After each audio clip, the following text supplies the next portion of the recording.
Esto es el podcast de Enrique Figueroa MX.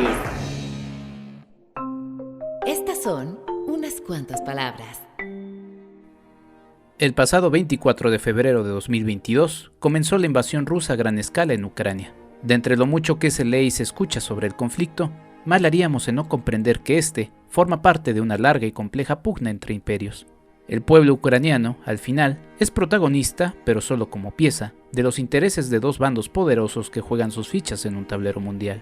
El periodo entre 1875 y 1914 es conocido como la Era de los Imperios, momento histórico en el que media docena de estados se distribuyeron cerca de una cuarta parte de la superficie mundial. África y el Pacífico prácticamente pertenecieron a estados potencia. Asia, si bien mantuvo territorios autónomos, no escapó de la influencia europea. América, por su parte, si bien libre, se mantenía bajo el control estadounidense gracias a la doctrina Monroe. ¿El motivo de lo anterior? Intereses económicos, ampliar redes comerciales y explotar materias primas. Cuanto más territorio controlaba un imperio, más poderoso y seguro se hacía. De ahí la necesidad de aumentar y asegurar dominios, la denominada competición geopolítica. La guerra fue un instrumento importante para el imperialismo, pero no fue el único. El reparto de África en la Conferencia de Berlín de 1884 y 1885 muestra que los acuerdos internacionales también sirvieron para los intereses de las potencias. Fue la competencia imperialista una de las causantes de la Primera Guerra Mundial. Tras los hechos de la Segunda Guerra Mundial, el imperialismo como se conocía llegó a su fin. Sin embargo, sus heridas y efectos permanecen en aquellos países que surgieron de la dominación colonial de aquellos años. Actualmente las pugnas imperialistas persisten. En Ucrania vemos el enfrentamiento moderno entre el imperialismo atlantista con capital en Washington y el imperialismo ruso. Con sus estrategias, con sus intereses, los grandes perdedores son los ucranianos. Las muertes, los daños, son de ellos. ¿Cómo contrarrestar la pugna imperialista? Ese es el gran reto. www.enriquefigueroa.mx. Bienvenido. Este es nuestro invitado de la semana. Muy buenos días, tardes o noches, bienvenidos a un episodio más de este podcast. Yo soy Enrique Figueroa Anaya y retomamos el eje de educación. De hecho, les anticipo los próximos 2 episodios en lunes, que son nuestros episodios tradicionales. Este y el que sigue serán justamente sobre el eje de educación que habíamos estado ahí retrasando un poquito. Ya saben que estamos hablando de cine, historia y educación. Y bueno, se cruza así en esta ocasión con el cine, pero bueno, no deja de ser un tema de educación. Y para ello tengo nada más y nada menos que la presencia de Clarisse Montt, quien es diseñadora de vestuario y con quien vamos a hablar de un tema que pues normalmente no siento que se aborde tanto, que es el tema del vestuario. Inclusive lo platicaré un poquito más adelante con Clarisse. A nivel de crítica pues siempre se hace énfasis en otros elementos y no tanto sobre el vestuario, y es muy importante. Clarisse, ¿cómo estás? Bienvenida. Hola, ¿qué tal, Enrique? Muchas gracias por la invitación. Como siempre, es un gusto poder platicar contigo. Estoy muy bien. ¿Tú qué tal?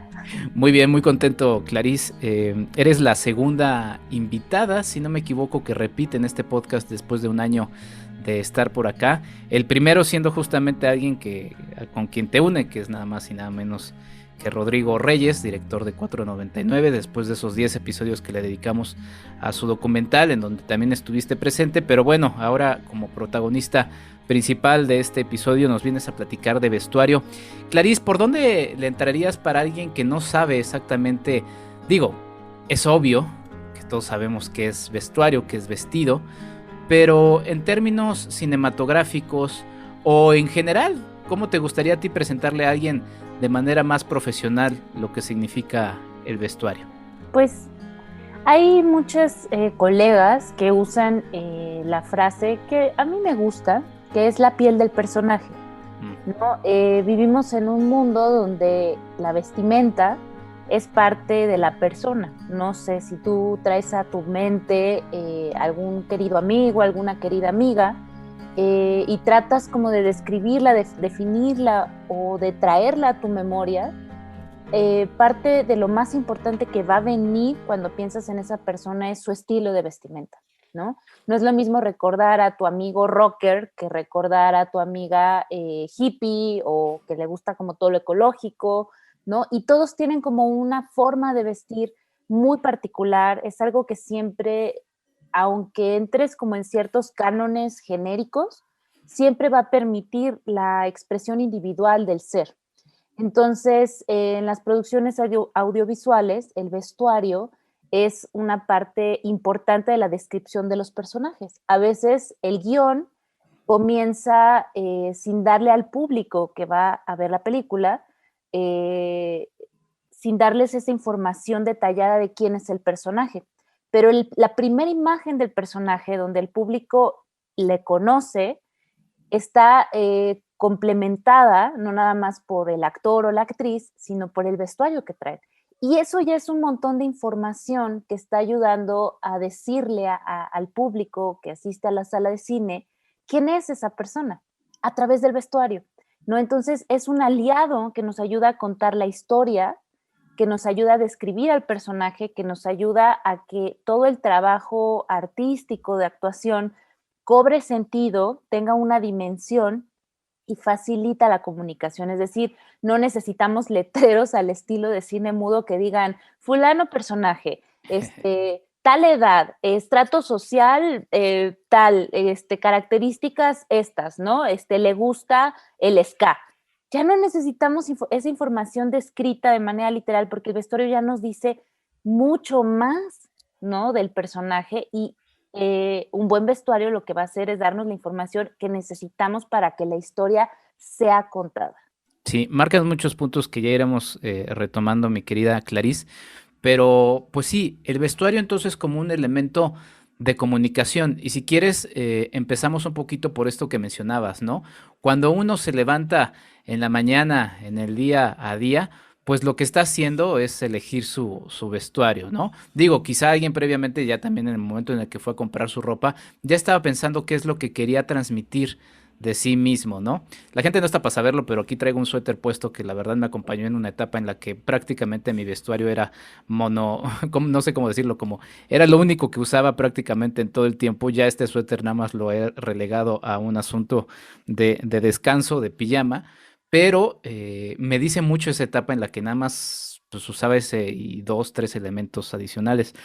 Después va cambiando como el ánimo de una persona y a partir de ahí quiere transmitir otra cosa. Es muy importante comprender esto antes justamente a nivel general, ser humano normal, para poderlo utilizar ya finalmente para algún elemento artístico como teatro o cine, Clarice. Así es.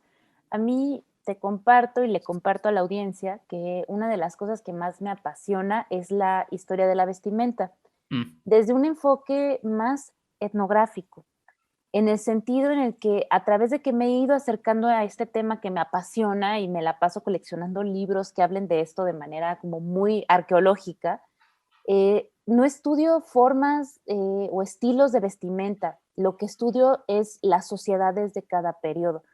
Y para mí siempre es muy importante en todas mis clases empezar hablando de la prehistoria, ¿no? Porque a veces pareciera que la moda o el vestuario, la vestimenta es algo casual o banal o que es como solo del estilo, del high fashion, pero todo tipo de estilo de ropa habla y nos dice algo.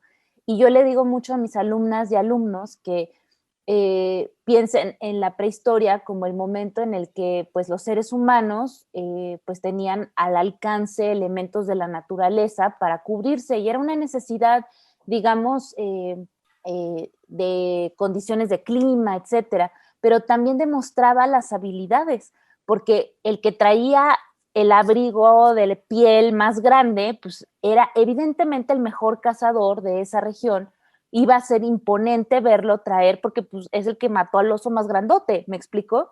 Entonces, desde ahí empieza a establecerse un código donde la vestimenta demuestra una jerarquía, ¿sí? Porque no es lo mismo estar a lo mejor en una condición de poca habilidad de cazar, ¿no? Y entonces traer un montón de pedacería de conejitos, porque es para lo que te alcanzan tus habilidades, que de verdad llegar así con el peluchazo encima, ¿no? Porque pues te echaste al osote más grande de la redonda, ¿no? Eso empieza a ser desde muy temprano, ¿no? Desde más de 5 o 10 mil años antes de Cristo, ¿no? A ser información que va formándonos como sociedad civilizada.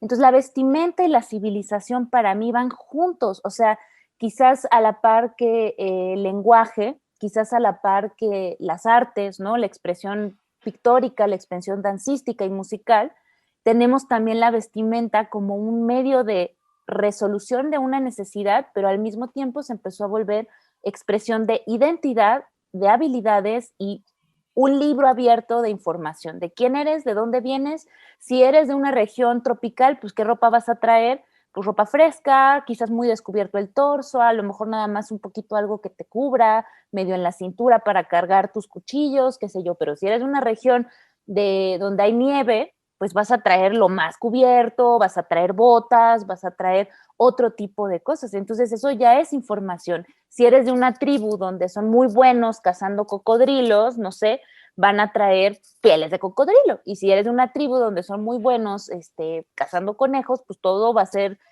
patchwork de conejos, ¿no? Entonces arqueológicamente hay todos esos hallazgos y muchas veces justo los arqueólogos encuentran información de las civilizaciones primitivas a partir de la vestimenta con la que encuentran los restos humanos.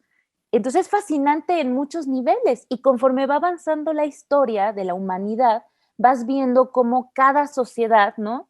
Va demostrándonos cómo es esa sociedad, ¿no? A través de cómo se vestían.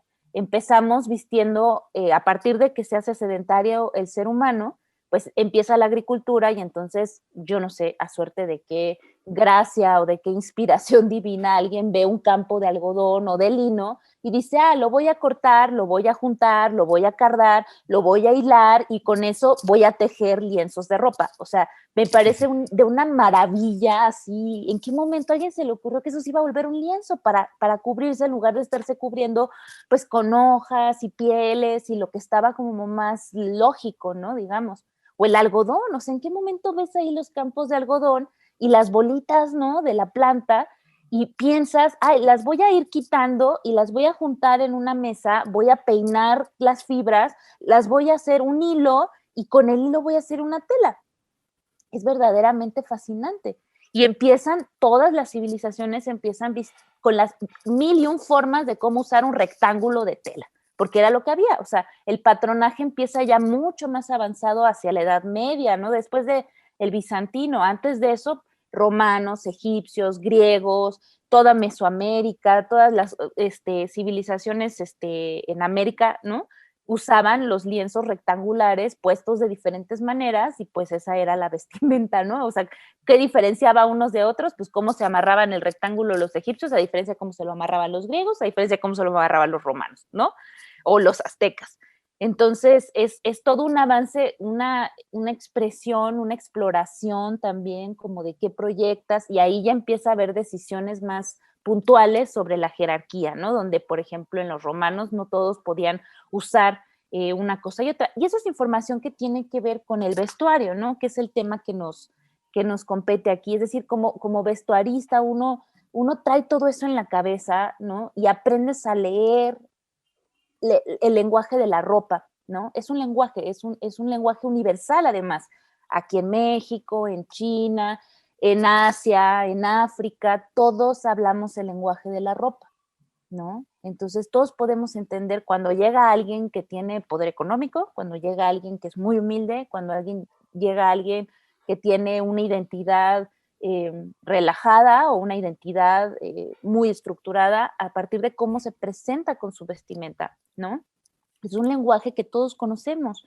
Por eso creo que de repente en los proyectos audiovisuales se da como por hecho, porque pues es bueno, es positivo que no se vea como algo que llame demasiado la atención, porque si un vestuario llama mucho la atención es que algo no hizo sentido, pero hace tanto sentido porque está bien hecho que la gente no está pensando, ay, viste que le escogieron un suéter que justo es el suéter que habría encontrado en la ropa de Pulga, porque este personaje así seguro va a la Pulga a comprar su... La gente no está pensando en eso así. Los que nos dedicamos a esto, sí, ya tenemos arruinadas todas las películas y las series de nuestras vidas, ¿no? O sea, yo no dejo de ver las botas limpias en los zombies, ¿no? Y digo, no, ¿por qué no las desgastaron? ¿No? Pero ya ese es, pues el precio que pago por dedicarme a esto, ¿no? Pero en general el chiste es que el público en su gran mayoría no note nada del vestuario, si acaso que salgan diciendo, ay, estuvo padre, ¿no? O pues algunas películas que se prestan a cosas pues muy glamorosas o muy de época, que llaman más la atención por su vestimenta, pero en general una película contemporánea pues no debería llamar la atención en lo impecable de su vestuario, ¿no? Sí. Justamente creo que eso nos hace un poco invisibles, ¿no? En ese sentido, porque un trabajo bien hecho es un trabajo que no va a ser al ojo común, digamos, como llamativo, ¿no? Sí. Mencionas varios elementos y por cierto le anticipo a la gente, ya lo platicaremos de manera más amplia en el segundo bloque. La invitación para Clarice, además de por el gusto de platicar de este tema que, pues como ya escucharon, es bastante interesante, es también porque va a dar próximamente un diplomado en vestuario para medios audiovisuales, del que ya les platicaremos ampliamente. Y como ven, pues bueno, justamente por eso es que está tan empapada del tema, porque pues armar un diplomado así no es poca cosa. Oye, Clarice, de estos elementos que mencionas, bueno, no sé yo si sea correcto, pero pues yo sí tendría una teoría de cómo es que nace esta inquietud, como decías, de los primeros seres humanos en ver cómo, de repente cómo nacieron estas cosas que ahora no son tan comunes, ¿no? Hay teorías históricas que hablan de cómo el nacimiento de la agricultura se la debemos pues, principal o esencialmente a las mujeres, ¿no? A las mujeres que en esos años, mientras los hombres estaban cazando, yo también tengo serias dudas de que realmente cazaran mamuts, cuando uno piensa en el tamaño de esos animales, ahí podemos hablar de construcciones históricas, ¿no? De mensajes que querían pues dejar para otros. Pero bueno, el asunto es que sí, posiblemente, muy seguramente las mujeres fueron las que estuvieron involucradas en uno de los cambios pues, más importantes en la historia de la humanidad, que es la agricultura. Y a partir de eso, de cómo quedaban en casa o en los lugares en los que tenían que asentarse por momentos, pues vieron la necesidad de dejar de ser nómadas, ¿no? Y poder asentarse en algunos sitios. Y a partir de ahí, todas las demás necesidades que fueron cubriendo, ¿no? Entonces, ahí podría ser una teoría y me parece muy fascinante esto que mencionas porque también es un elemento que quiero, ya lo he estado anticipando mucho en este podcast, quiero hablar de los orígenes, ¿no? Que son de los seres humanos, que pues son todos esos, inclusive hasta del propio cine, aunque no había cinta, se podría encontrar la necesidad de contar historias a través de imágenes justamente en ese periodo. Pero bueno, muchos elementos, Clarice, pero bueno, uno de los que le mencionas, y ya que estás mencionando el tema audiovisual, que es el que nos convoca, cuando nace el cine, a finales del siglo XIX, pues encontrábamos un uso primordial, esencial de las imágenes, ¿no? No había sonido para poder describir, bueno, para poner los diálogos, sí estaban los intertítulos, pero servían como para algunos elementos. Entonces, esencialmente, lo que se tuvo que hacer es perfeccionar el lenguaje de las imágenes, ¿no? Un lenguaje que creo que cada vez se ha estado perdiendo más a favor de otro tipo de cosas y que nos ha vuelto un poco hasta flojos, ¿no? En esto que mencionas, ¿no? O sea, ya para qué le pongo atención a las botas del zombie si ya la gente ni siquiera le va a poner atención a ese elemento, ¿no? Pero sí es muy importante desde el inicio del cine. Mencionabas el cine mudo, yo pienso, por ejemplo, en Chaplin, ¿no? En el personaje del vagabundo de Chaplin. Ya ahí había algunos elementos importantes que el creador, el actor, quería mostrar sobre su personaje y que se volvieron íconos, ¿no? Es un elemento visual, como bien dices, que compone al personaje el vestuario. Claro que sí, fíjate que en los principios del cine, bueno, el cine un poco a mi ver, a mi manera de lo que he estudiado, es hijo del teatro, ¿no? O sea, Ujú. las primeras producciones cinematográficas en realidad eran puestas teatrales documentadas, ¿no? Filmadas.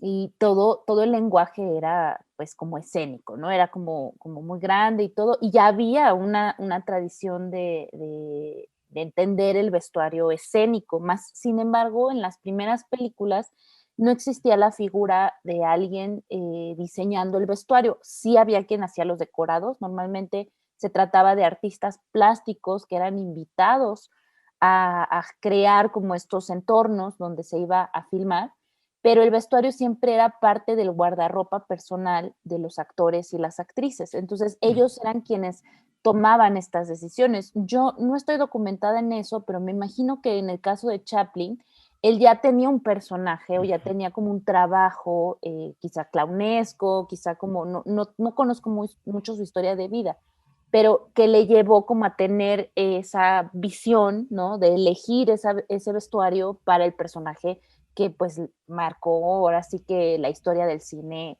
hasta el día de hoy, ¿no? Entonces, efectivamente, empezó como algo que estaba acomodado por hecho. La gente se viste así, bueno, pues que se pongan ropa. Así empezó el teatro también, ¿no? O sea, en sus periodos históricos en Roma se usaba el vestuario, la vestimenta cotidiana, más las máscaras, más los coturnos que tenían fines meramente prácticos, ¿no? Las máscaras servían como megáfonos y los coturnos para dar como más altura a los actores para que pudieran verse a la distancia, ¿no? De que lo que eran los anfiteatros. Y en el caso de pues ya lo que es Edad Media, lo poquito que se hacía de artes escénicas, que en realidad eran como con fines evangelísticos, pues se hacían con la vestimenta del día a día, mismo caso en el isabelino, mismo caso en el barroco, ¿no? O sea, como que todos estos periodos en realidad era la ropa de los actores, las actrices, quizá un poquito subida de tono respecto de lo que se usaría en la calle, en la corte o lo que sea, en colores, en texturas, en detalles, ¿no? Quizás más cargados, pero más allá de eso no había como una concepción conceptual, ¿no? Del vestuario. Eso empieza ya entrado el siglo XIX, ¿no? O sea, ya cuando entra todo esto de los ballets rusos que impactaron mucho, como todo esto de Diaghilev, etcétera, que estuvieron marcando incluso tendencia en la moda ya por ahí de 1910, 1920, ¿no? Y empieza a ver como esto, incluso la figura de diseñador de moda no se establece sino hasta que alguien, que es Charles Frederick Worth, decide firmar su ropa y ponerle una etiqueta y decir, esto es mi diseño. Antes de eso se trabajaba con sastres, costureras que eran encomendados a hacer cosas que pues las clientas o los clientes les decían, hazme este modelo o esto. Había las revistas que daban como las referencias de las tendencias.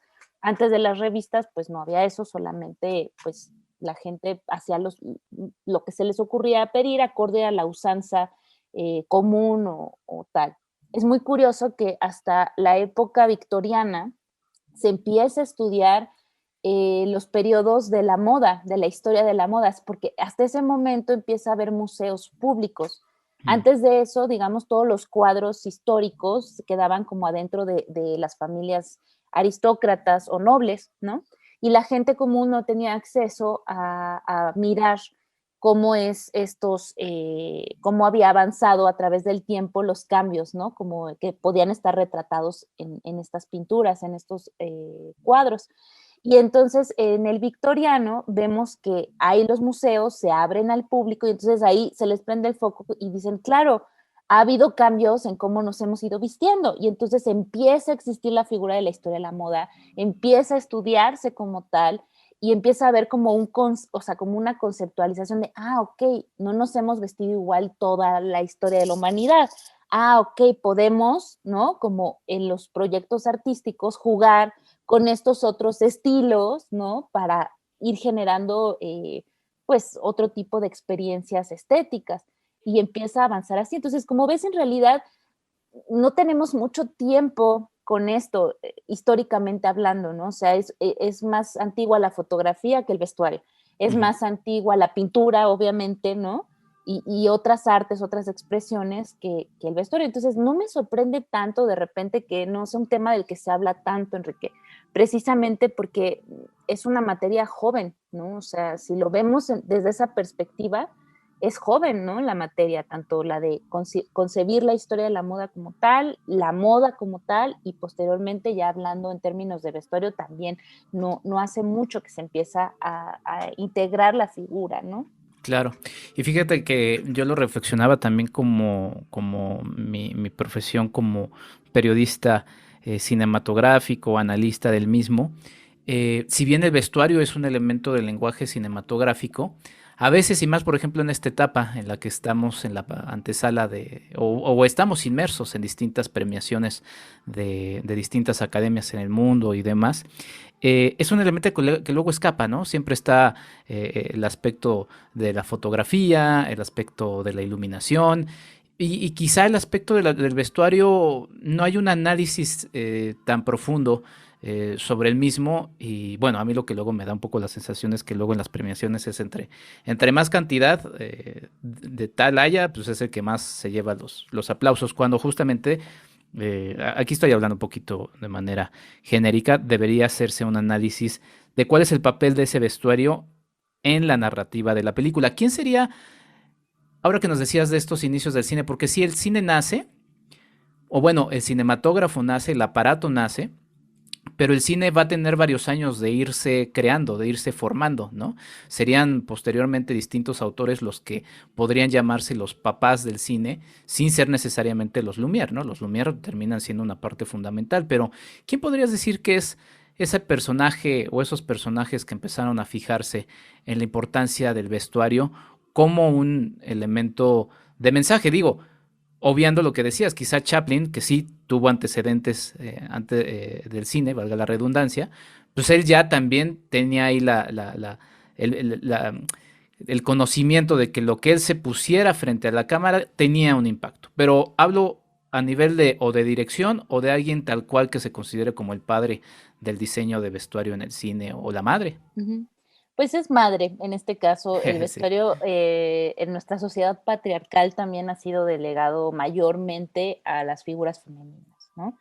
Empezamos a ver en términos de equidad de género en la industria mucho más posibilidades para que los puestos no dependan de un género específico, ¿no? O que no estén como eh, previstos para que eso se haga por hombres o eso por mujeres, afortunadamente. Más sin embargo, sí se trata de una diseñadora, la que se conoce como la primera que firmó ahí una película, ¿no? Como en ese rubro, que se llama Claire West. Mm. Aún así, yo pienso, a mi modo de ver y de entender lo poquito que sé de historia del vestuario cinematográfico, que hablaría más de Edith Head, que empezó a tomar muchísimo protagonismo. Pues le ayudó mucho el hecho de tener como sus libros, ¿no? Sus libros le dieron mucha proyección, pasaba que tenía mucha habilidad para hacer ver bien, ¿no? Era más una buena consultora de imagen, yo creo. Entonces podía sacar como el mejor provecho de la imagen de las actrices y los actores, y eso la llevó a que la fueran contratando independientemente para pues los eventos, ¿no? Que conlleva siempre la industria. Eso la proyectó, ¿no? Y poco a poco se volvió un referente. Y ella a mí me da la impresión de que, bueno, obvio, porque me gusta conocerla y hay como solo entrevistas y cosas que puedes encontrar que hablan como de cómo era su personalidad, pero sí era un poco un tipo, una dictadora de la moda, ¿no? O sea, como que era así de yo sé, yo tengo el ojo y lo que yo digo es ley y eso no te queda y eso sí te queda, ¿no? Era como muy así, pero claro, pues se tuvo que ir formando y granjeando como para ganarse un lugar que no existía. Y después todo su trabajo con Alfred Hitchcock, para mí me parece donde ya empieza realmente ella a hacer vestuario. Creo que empezó haciendo como muy buen estilismo, donde sí agarraba la onda de qué tipo de características tenía que tener el personaje, pero en realidad vestía estrellas para que se vieran bien y lucieran guapas y guapos y se vieran espectaculares en pantalla. Pero ya con Hitchcock empezamos a ver conceptos en cuanto a paletas de color, en cuanto a decisiones creativas como muy puntuales y la mancuerna artística que ella logra hacer con este director tan importante en la historia del cine empieza a ayudar como a que el lugar del vestuario también sea parte del discurso visual y de la narrativa, ¿no? De la película. En el caso de Birds, por ejemplo, este traje sastre que usa la protagonista en color verde, es como llama mucho la atención que haya elegido ese color, ¿no? Porque además en todas las composiciones logra realmente contrastar de una manera muy peculiar, ¿no? O sea, está el verde y de repente las aves negras, ¿no? Está el verde, que además el verde, a nivel como de psicología del color y de la parte técnica del color, es el único color por el que no tenemos que hacer ninguna adecuación en nuestros conos del ojo, en los conos visuales, para percibirlo. Entonces, el color que normalmente nos da paz, nos da equilibrio, nos da tranquilidad, y en una película de suspenso como es Birds, ¿no? Ahí vemos usado ese color que está asociado con la calma y la tranquilidad en momentos muy tensos.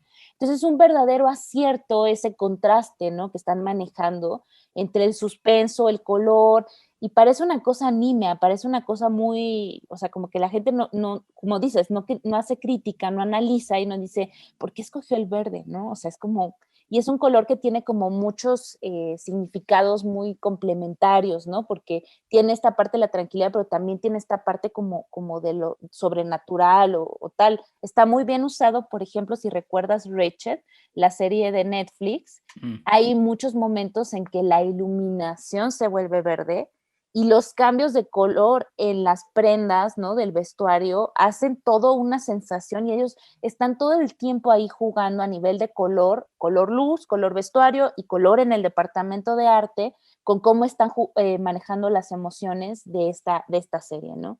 Entonces, yo creo que una verdadera pionera para mí es Edith, ¿no? Básicamente es lo que te podría responder, a pesar de que esté Claire por ahí en la historia como la primera, ¿no? Pero pues de ahí en más, creo que la que empieza a trabajar a fondo el territorio y a labrar el terreno para todas las que seguimos y todos los que seguimos después es Edith. Interesante que la menciones, y además interesante también relacionarla con Hitchcock, ¿no? Un hombre que como autor, pues sí, veía todas las posibilidades del cine. Y pues si se va desentrañando todo lo que hacía Hitchcock, desde el diseño de los créditos iniciales, la música, o sea, era un hombre que conocía muy bien todos los elementos y los utilizaba a favor para su propia historia, como aquí nos lo marcas, Clarice. Oye, pues vamos a hacer una pausa para ir entrando ya también en los elementos que componen tu diplomado, que pues de alguna manera esto que hemos estado platicando, pues hablan de ello. Estamos con Clarice Montt hablando de la historia, bueno, del vestuario para producciones audiovisuales, y pues hablando de historia, de elementos cinematográficos y demás. Ya regresamos a este podcast. No se vayan. Hablemos de diseño y construcción con el arquitecto Jorge Figueroa Márquez. Ephraim Goldberg, mejor conocido como Frank O'Getty, cumple el 28 de febrero 93 años. Canadiense por nacimiento y estadounidense por adopción, Getty, graduado como arquitecto por la Universidad de California, trabajó para la prestigiosa firma de Victor Gruen y Asociados, aunque se tuvo que marchar un año para cumplir con su servicio militar. Tras servir a la Armada de los Estados Unidos, estudió urbanismo en la Universidad de Harvard, en Cambridge. En 1961 se trasladó a París con su mujer e hijas, donde trabajó en el estudio del arquitecto André Remondet. Su estancia en Francia duró un año y le permitió estudiar las obras de Le Corbusier y de otros arquitectos europeos y las iglesias románicas. En 1963 abrió su propio despacho en Los Ángeles. Durante 4 años trabajaría dentro del estilo internacional que comenzaron Le Corbusier y la escuela de diseño conocida como la Bauhaus. El diseño de Getty se vio influenciado por la corriente vanguardista de pintura y escultura de los años 60. Su diseño tomó elementos poco atractivos de las casas estadounidenses de la época, como la tela metálica, el contrachapado sin acabar y el aluminio ondulado. También desnudó las paredes de las habitaciones, dejando ver los elementos estructurales del edificio. Esto llamó la atención y despertó críticas positivas y negativas. O'Getty decidió seguir con este estilo de trabajo en sus construcciones públicas y trabajos comerciales, básicamente en la ciudad de Los Ángeles. Muchos de sus trabajos durante este periodo cuentan con decoraciones como peces y ornamentos con formas de serpientes. En 1974 se le eligió como miembro del College of Fellows del American Institute of Architects, y en 1983 ganó el premio de la American Academy y el Institute of Arts and Letters. En la década de los 80, crea una serie de mobiliario hecha con cartón corrugado llamada Experimental Edges. A mediados de la década de los 80, su diseño atrajo la atención internacional. Es entonces cuando se le encargó la construcción de Vitra Furniture Factory de Basel, Suiza, y Vitra Design Museum de Weil am Rhein en Alemania, lo que le hizo ganar popularidad dentro del mundo de la arquitectura gracias a sus diseños. Su mayor característica es la habilidad de jugar con las formas geométricas para crear otras más complejas. lo que los críticos han denominado deconstructivismo. En 1989 recibió el premio más importante de arquitectura, el premio Pritzker, en reconocimiento a su trabajo. Tras ganar el premio se encargó del diseño del Walt Disney Concert Hall en Los Ángeles. En 1990 terminó el Museo de Arte Weizmann en la Universidad de Minnesota, construida con ladrillo y acero inoxidable. No se limitó a diseñar edificios para Los Ángeles, sino que también creó importantes obras en otros países. Dancing House en Praga, República Checa, es otro ejemplo de la originalidad y las formas atrevidas que caracterizan a Gehry. Está compuesto por 2 cilindros que se ondulan frente al río Vltava, por lo que ha sido adoptado por los ciudadanos de la capital checa como Fred and Ginger. En 1992 ganó el premio Wolf. En 1997 terminó el Museo Guggenheim de Bilbao, considerado su trabajo más espectacular y que le dio fama mundial.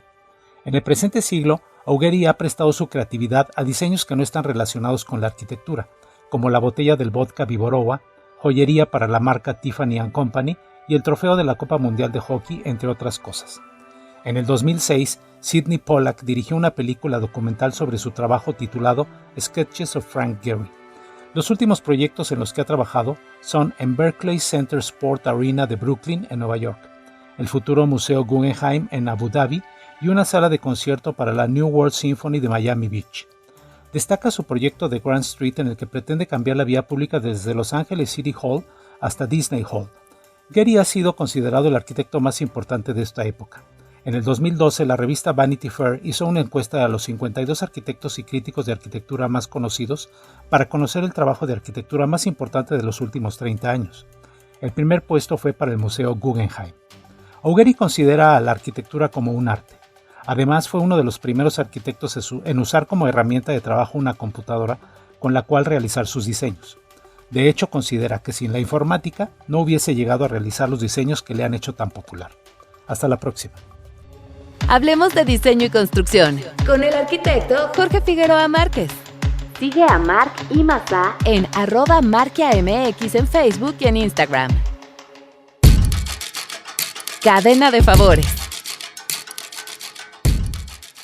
Hola amigos, soy Iván Morales, director, productor y guionista de cine independiente y director editorial de Cine Premier. Los invito al taller de producción de cortometraje que voy a dar a partir del próximo miércoles 3 de marzo.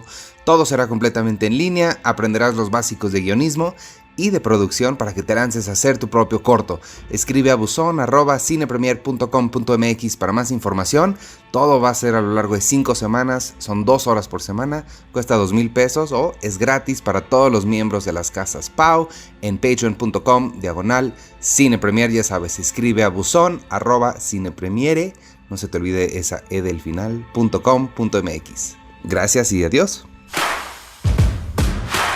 @Enrique Figueroa MX en Facebook y en Instagram. Y después de esta breve pausa, seguimos con Clarisse Mott hablando de vestuario para medios audiovisuales. Clarisse, cerraste el bloque anterior con un elemento muy interesante que es toda una parte de la teoría semiótica, ¿no? Toda la significación desde el color, ¿no?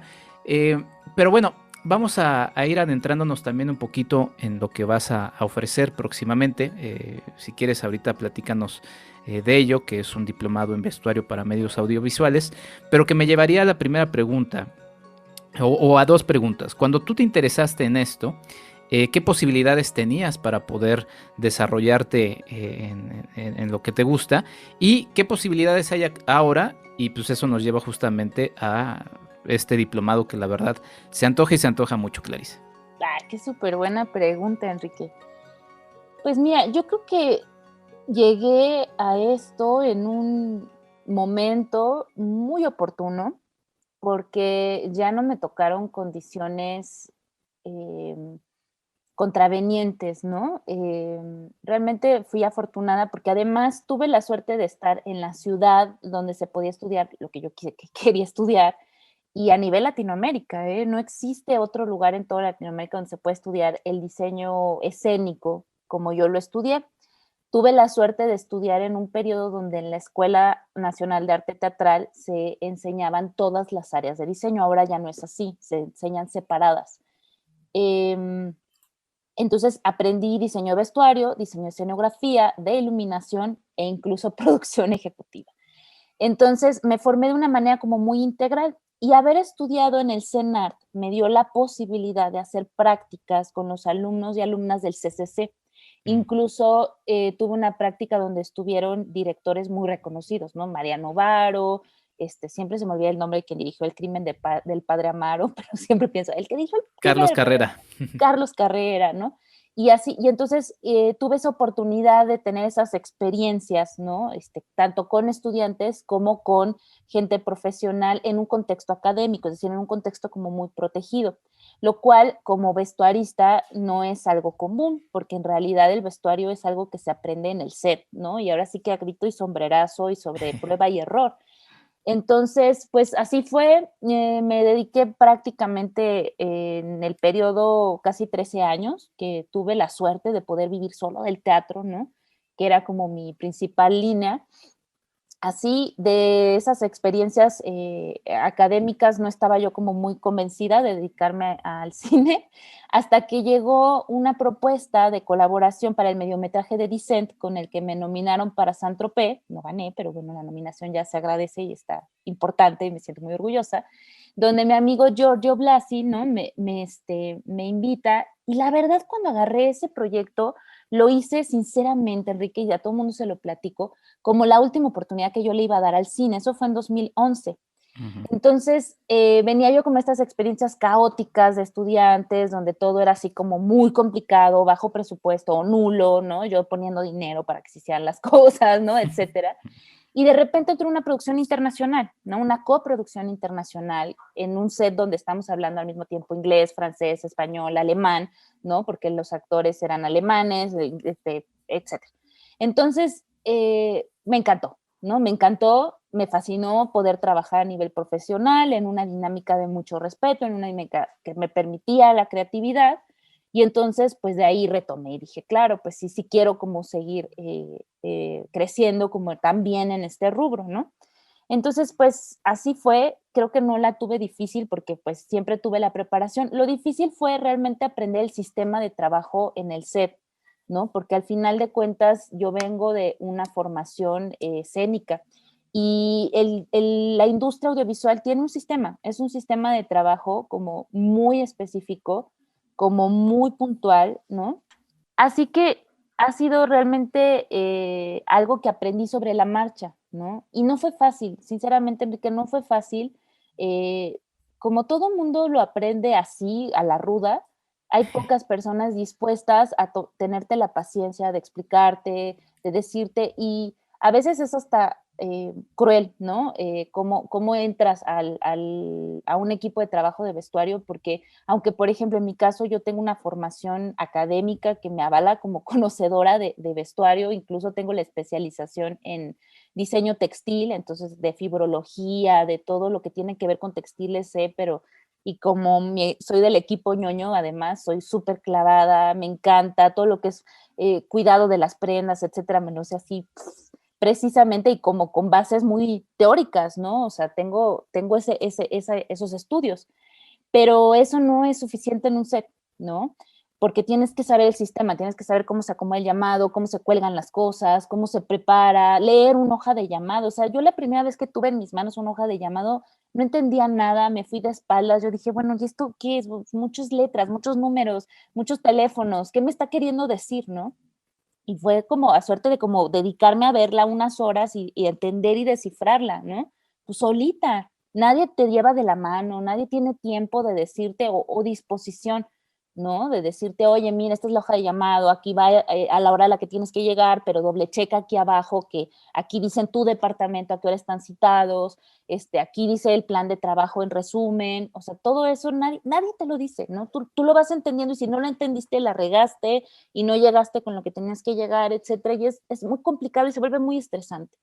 Entonces, justamente en 2020 estaba yo platicando con mi amiga Jazmín Aldaz, que es vestuarista regia, y ella le tocó también, a ella sí le tocó labrar duro, ¿no? Desde que ni siquiera contemplaban un presupuesto para vestuario y así, y ahora, bueno, ha construido un montón de cosas bien interesantes para su comunidad allá en Monterrey.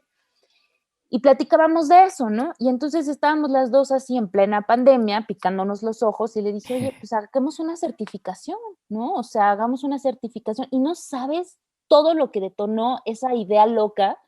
Nos sentamos a armar la clase, buscamos material, nos documentamos, convocamos a través de ICI, que es la Asociación Internacional de Consultores de Imagen, que nos apoyaron muchísimo, muchísimo, muchísimo. La UBC, que es la Universidad Valle Continental, también nos apoyó un montón. Y pues logramos acomodar una masterclass con más de 150 personas de todo el mundo, de la red de ICI, y de ahí pues se armó el grupo, se hizo la certificación, y lo siguiente fue que yo dije, no, pero esto da para más, o sea, me quedé con ganas de enseñar más a fondo, ¿no? Porque la certificación fue cortita, vimos, creo, no me acuerdo ahorita, la verdad mentiría si dijera las horas que dimos, pero fue como algo muy breve, un pequeño taller, una certificación de 2 meses, una cosa así, ¿no? Entonces me quedé pensando en eso y dije, no, es que esto da para más, ¿no? Y funcionó tan bien la dinámica y todo que pues armé el diplomado. Tuve la suerte de que Vanessa me invitara de Plasma en Corto a impartirlo y dije, perfecto. Entonces junté 15 años de experiencia, ¿no? Porque básicamente, o sea, sí hay cosas que vienen de libros, todo lo de historia de la moda, todo lo de historia del cine, todo lo de fibrología, todo eso sí, pero todo lo del sistema de trabajo, pues en realidad es vivencial, ¿no? O sea, me puse a bajar 120 horas de clase y yo cuando vi que lo armé dije, todo esto estaba en mi cabeza, todo este material, toda esta información, dije, wow, ¿no? Y es lo que debe estar en la cabeza de todas y todos mis colegas, ¿no? O sea, ahí está, pero tomarse el tiempo para diseñar algo y poderlo compartir, pues, pues soy la que agarró y se le ocurrió en su loca cabeza y dijo, pues voy a hacer esto, ¿no? Entonces he estado trabajando sobre esa parte de la profesionalización, porque de verdad va a ser mucho más amable que llegue alguien nuevo al set, ¿no? Al área de vestuario y que ya entienda en general incluso cómo se tiene que dirigir en un set, a quién le tiene que preguntar, que no llegue y le pregunte al director una cosa de un extra, ¿no? O sea, eso ya sabes que es o coordinador de extras o segundo asistente de dirección. Y ya todo eso se los vas explicando, es un sistema en la industria que está como muy bien armado, por eso es industria y por eso funciona también y por eso puedes llegar el día 1 del llamado sin haber leído nada antes, sin haber estado en juntas previas y saber lo que tienes que hacer y hacerlo, ¿no? Porque ese es un sistema, ¿no? Y es el mismo sistema aquí en Estados Unidos, en Latinoamérica, en Europa, en todos los países. Entonces, eso es lo que está en el diplomado, eso es lo que se enseña y la intención es que de verdad tengamos una industria más profesional, una industria donde la gente no comete errores que se pueden evitar si hay esta formación académica, ¿no? Está muy amigable también porque son solo 7 meses, ¿no? Es un día a la semana, si hay mucho trabajo después de clase, ¿no? Porque pues no es algo como un taller para pasar el rato, sí es una disciplina, es un área que demanda mucho trabajo, ¿no? Es de no dormir mucho tiempo, ¿no? Ya como profesional, ¿no? Hablando de eso. Entonces, pues un poco el diplomado también busca entrenarles en esa resistencia. O sea, yo siempre les digo a las alumnas y los alumnos, esto es como un gimnasio, ¿no? Estamos entrenando el músculo del diseñador y la diseñadora de vestuario. Y entonces eso pues solamente con práctica, con disciplina se puede lograr, ¿no? Si tú de repente piensas en que de la noche a la mañana vas a empezar y ya vas a diseñar, pues no, tienes que practicar, tienes que ir armándote, ¿no? Entonces, justo eso, me tocó una buena etapa, tuve oportunidades muy buenas, tuve mucha suerte, mucha bendición de poder como siempre tener todo tipo de proyectos. A la fecha hago de todo, no soy alguien que se monta en su trono de, ay, yo solo diseño, si no es de diseño yo no agarro proyectos, si me hablan para coordinar, coordino, si me hablan para asistir, asisto, si me hablan, yo hago de todo, porque además de todo se aprende, ¿no? Y en todo se crece y en todo puedo aportar y eso me hace muy feliz. Entonces, pues eso, no la tuve difícil en ese sentido, pero trabajar sin saber toda esta parte del sistema audiovisual de vestuario es duro, es feo, sufrí, lloré, me la hicieron cruel y pues yo no quiero que eso siga siendo la forma en la que la gente se acerca al área de desarrollo profesional que más me apasiona, que más me gusta, que más disfruto. Es bonito hacer vestuario, es padrísimo, pero aquí en México pues ha sido así como un atropelladero de o te pones pilas y agarras la onda a grito y sombrerazo, como te decía antes, o te escupen para afuera porque pues no diste el ancho, ¿no? Y ¿cómo puedes no dar el ancho? Pues si solo es como que te expliquen ABC y ya está, o sea, tampoco es la gran ciencia, ¿me explico? Claro. Diplomado en vestuario para medios audiovisuales. Imparte Clarice Mont. Va a ser sábados de abril a octubre, de 14 a 18 horas. Es un formato híbrido, ¿no? Online presencial. Y No, como ya es no. un formato 100% online. A lo que se refiere Ah, online presencial, qué bueno que tocas el tema, es que hay que conectarse, o sea, es en vivo la clase. ah, No ok, es ok. como, o sea, si un sábado alguien me avisa antes, me dice, oye, voy a tener una boda, voy a tener un trabajo, voy a tener una cita médica, le puedo mandar la clase grabada, ¿no? Pero la idea es que sí se conecten porque es una clase teórico-práctica, ¿no? No Claro. nada más es algo que es unidireccional. Sí. Y bueno, pues sí, justo como es un diplomado, son 120 horas totales de capacitación. Inversión, así lo presentas y creo que es más que apropiada la palabra, ¿no? De 7,500, 7,500 o dos pagos de 4,200. La información e inscripciones 55 52 75 762 o a través de tus redes sociales, Instagram, Clarice con doble S, Clarice, guión bajo, Monde o Facebook, @soy Clarice con doble S. Clarice, ¿a quiénes les puede interesar? Digo, ya, ya algunos sacarán sus propias conclusiones. ¿A quiénes recomendarías? Em, ¿Qué se necesita de tener conocimiento previo? ¿Qué le explicarías a la gente que le llama la atención este diplomado? Que por cierto, pues igual también te lo podría preguntar, pero a mí me parece un poco obvio que una gran oferta de trabajo, porque se está haciendo mucho, afortunadamente, muchos productos audiovisuales, pues ya a raíz de todo este parón horrible que hubo por la pandemia, que todavía continúa, pero se está haciendo mucho trabajo para distintos medios, hay distintas plataformas digitales, televisión, cine, en fin, creo que hay mucha oferta laboral para esto. Sí, es un trabajo muy noble, siempre tiene oferta, como bien mencionas.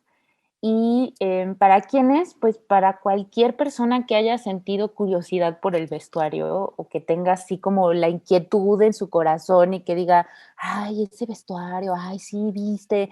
O sea, no necesitas haber estudiado diseño de modas o alguna carrera fin previa, porque yo, todas las clases que doy, que hay de otras materias que he impartido, incluso clases para niños, que no concibo la educación artística a través como de un sistema donde todos tienen que avanzar igual.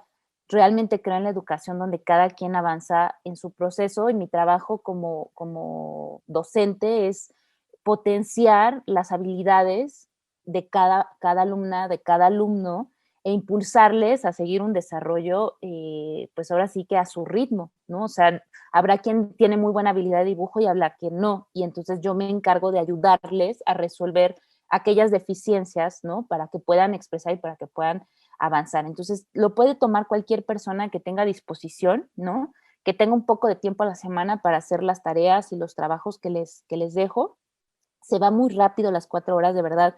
Eh, no sé a qué se deba, pero me gustan las clases muy dinámicas, se me da prepararlas muy bien, entonces se va así, de repente ya se acabó la clase, ¿qué onda? Fueron 4 horas y parecieron minutos, y lo Ajá. mismo en las 120 horas totales, o sea, cuando terminamos la primera emisión del diplomado, que fue la versión de plasma, esta es una versión nueva, de verdad que se nos fue, y cualquier persona, o sea, nadie te va a pedir un diploma o un título profesional para entrar a trabajar en un set de vestuario. Ujú. O sea, eso no es por ahí. En realidad es, si quieres entrar de la manera amable, inscríbete. Si quieres entrar de la manera ruda, pues vete a asistir y éntrale y pues ahora sí que Dios te bendiga y que te dé fuerza para que puedas resolver las cosas que hay que resolver al momento, ¿no? Además, pues el plus es que tengo la ventaja, la bendición y el honor de que me respalde tanto la Academia de las Artes y las Ciencias Cinematográficas de Hidalgo Ujú. como la Universidad Valle Continental de Monterrey. Entonces, el diploma sale con el respaldo de estas dos instituciones Y me encanta que sean instituciones, una del norte y una del centro del país, porque el diplomado, al ser online 100%, se puede tomar desde cualquier parte de México y el mundo. Mientras hables español, métete, ¿no? O sea, no necesitas otra cosa, ¿no? Más que una buena conexión a internet, por supuesto. Pero entonces es eso, ¿no? O sea, es como entrarle de una manera amable. Lo que sigue, claro, ya son las prácticas, la experiencia, que te apersones con alguien para que pues empieces a trabajar, ¿no?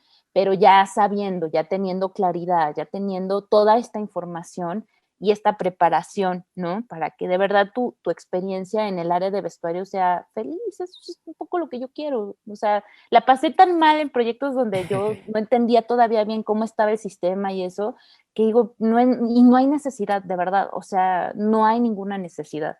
Entonces, para quien quiera, pues eso, entender mejor, o a lo mejor tú ya te dedicas o ya has estado en algunos proyectos asistiendo, pero quieres aprender también a conceptualizar la parte más como de diseño, ¿no? De cómo se baja un breakdown, de cómo haces un desglose, de cómo haces un presupuesto. Sabemos realmente todo, Enrique, o sea, todo lo que se necesita, desde la parte como de oficina, de Excel, de cómo llevas las cuentas, de cómo presentas el cierre, todo eso, la parte creativa, ¿no? De cómo potenciar contenidos y cómo comunicarlos correctamente, porque a veces hay gente que tiene ideas muy creativas, pero no sabe cómo aterrizarlas. Entonces, un poco también mi trabajo como docente es ayudarles a entenderse a sí mismas, a sí mismos, y poder expresar su idea de una manera eficiente, ¿no? Que sí vea pues el director o la directora o el productor o la productora lo que están queriendo comunicar, porque a veces pasa mucho en los ejercicios que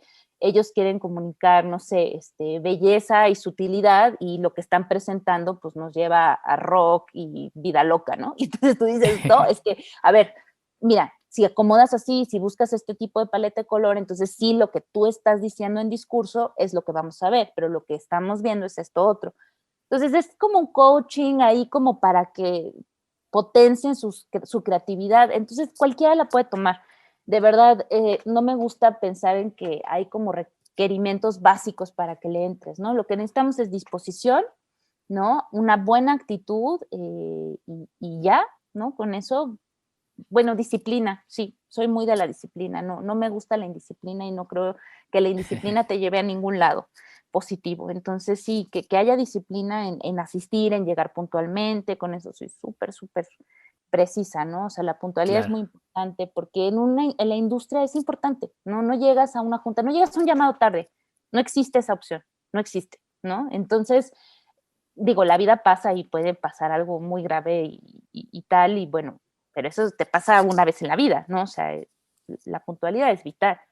Entonces, todo eso vemos, Enrique. Entonces, cualquiera, de verdad, cualquiera que sienta que le mueve esto, pues que se acerque. Esta es una buena manera de acercarse, no dolorosa, sí exigente, debo aclararlo. O sea, si alguien está oyendo este podcast y piensa, ay, me voy a meter a este diplomado porque me la voy a pasar bien, sí te la vas a pasar bien, pero sí también vas a trabajar, ¿no? O sea, hay trabajo detrás, no es macrameo uno, ¿no? Claro.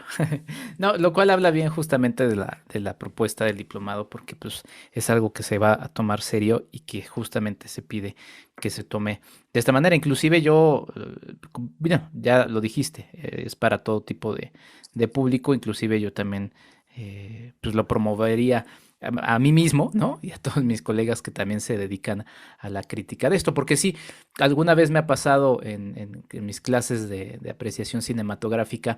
Obviamente uno va destacando todos los elementos cuando uno presenta una película y la va destripando. De repente es curioso cómo también algunos alumnos dicen, ay, pero es que ¿quién se va a dar cuenta de eso? Pues justamente eso es lo interesante, ¿no? El irnos pues sensibilizando en ese tema y ver justamente que detrás de esas decisiones, pues no solamente, o sea, sí está, puede estar el director, ¿no? Pero pues también hay una persona profesional que sí, justamente lo puso ahí para que alguien se pusiera ahí a pensar y a decir, ah, pues este elemento significa esta u otra cosa. Ahí está otra parte del público, Enrique. Sí, sí, Justamente sí. he tenido guionistas, o sea, tuve un alumno que su tirada es ser director, no vestuarista, pero se metió y la verdad que le sirvió mucho, y actores y actrices, que en realidad está muy padre el cambio de cómo su imagen pública la han transformado después del diplomado, ¿no? Claro. Entonces, pues sí, también quien quiere como entender mejor este otro departamento, pues bienvenido, bienvenida, ¿eh? Claro. Bueno, es que de entrada, por ejemplo, los realizadores, ¿no? O los productores, yo creo que tendría que ser Es que es lo rico, pero también lo complejo del cine, ¿no? Se involucra de tantas disciplinas que, pues sí, y otra vez también lo remito a mis colegas y a mi mismo trabajo, deberíamos tratar de, pues si no ser expertos porque pues cada quien se va profesionalizando en algo, sí tener el conocimiento de, ¿sabes qué? Me voy a meter a un diplomado de música en el cine, ¿no? Me voy a meter a uno y así en cada uno de los elementos, aunque aún uno no deja de estarlos tomando en cuenta, pero pues finalmente profundiza el trabajo del mismo. Pero bueno, Clarice, pues mucho éxito con este diplomado, muchas felicidades por la iniciativa, por la bandera del emprendimiento que no dejas de tomar. Voy a remitir también a mis escuchas a que justamente se metan a ese episodio, de los 10 episodios que dediqué a 499, para que escuchen el material específico de lo que estuviste haciendo con Rodrigo Reyes en ese extraordinario trabajo. Si no me equivoco, fue la charla que tuvimos contigo fue el episodio 9, que llamamos El Conquistador, y donde ahí nos hablaste justamente de los elementos de pues sí, de este conquistador en particular. Mira qué curioso, fue el episodio que salió el 13 de agosto, justamente el aniversario de los 500 años de la conquista de México, Tenochtitlan. Pero bueno, Clarice, te agradezco mucho. Repite otra vez los datos de contacto, donde te pueden buscar para inscribirse a este diplomado, exactamente qué fecha inicia y demás detalles. Claro que sí, en Facebook, @soy Clarice, Clarice con doble S y E al final, en Instagram, @Clarice_Monde, y el celular que está disponible para WhatsApp, Telegram, es el 55 52 75 76 52. Buenísimo, pues ahí está la opción para que ustedes se interesen, entren a este diplomado. Y exactamente la fecha en la que comienza es en abril, ¿pero en qué fecha? El 2 de abril. Y nos vamos de ahí todos los sábados de abril hasta el del 22 de octubre. Perfecto, pues ahí hagan espacio para ello. Y Clarice, muchas felicidades por todo el trabajo que realizas. Estuviste también con una muy bonita, pues un muy bonito trabajo en el centro de Coyoacán recientemente, para la gente que nos escucha en el futuro, en diciembre de 2021. Ahí subí en mis redes alguna imagen promoviéndolo. Pues nada, ya sabes que aquí tienes un espacio cada que se pueda, y pues bueno, con muchísimo gusto te recibimos aquí en este podcast. Mucho éxito en todo lo que emprendas. Muchas gracias, Enrique, encantada, y pues como siempre admirando tu labor periodística. Te agradezco mucho, Clarice. Pues nosotros nos vamos a las recomendaciones de este fin de semana. Ya regresamos. Nuestra recomendación para el fin de semana.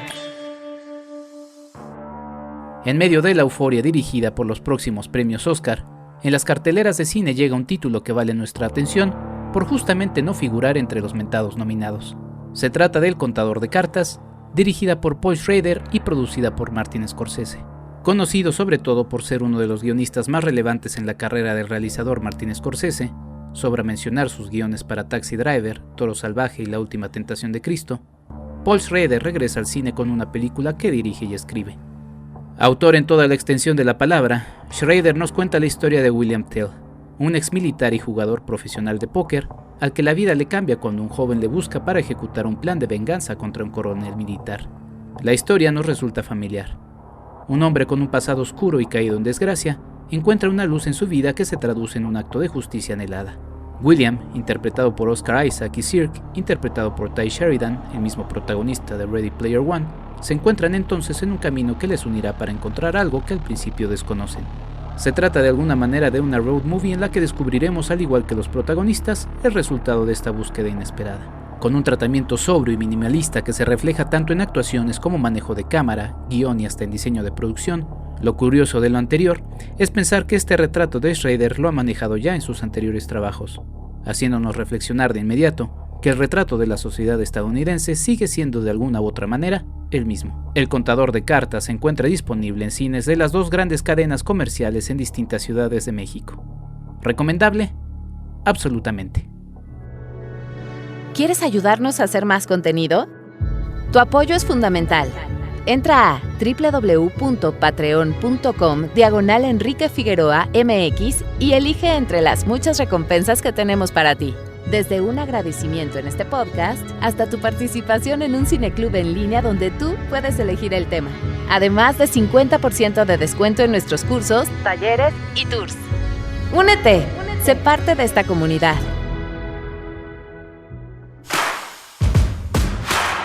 @EnriqueFAMX en Twitter. Así termina este nuevo episodio del podcast de Enrique Figueroa MX. Les agradezco mucho el favor de su atención.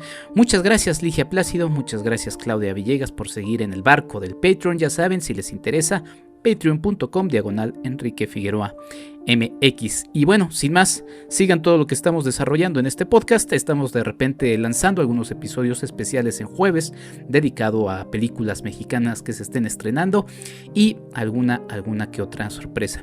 Ya rebasamos el año de este esfuerzo, seguiremos sumando más episodios y bueno, si ustedes me lo permiten, seguiré acompañándoles. Ya saben, si les gusta mucho esto, compártanlo. Si les gusta muchísimo, sean parte del patreon.com/Enrique Figueroa MX.